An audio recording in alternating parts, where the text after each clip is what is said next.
আমি নামবো না, আমি এদের মধ্যে দিয়ে নামবো না ওখানটাতে। আমরা আছি তো, আপনি আছেন তাতে হেনস্থায় খবর নিয়ে এদেরকে ভিড় করে, এটার তো কোনো কথা নয়।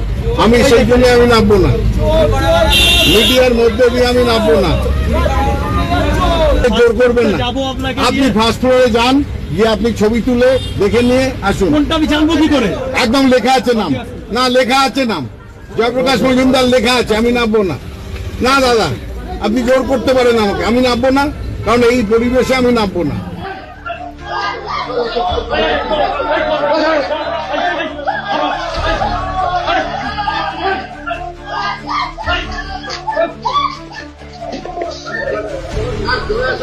এগুলো আপনি আটকাতে পারলেন? আরে বেশি লাগলো কিন্তু আপনাদের কথা না।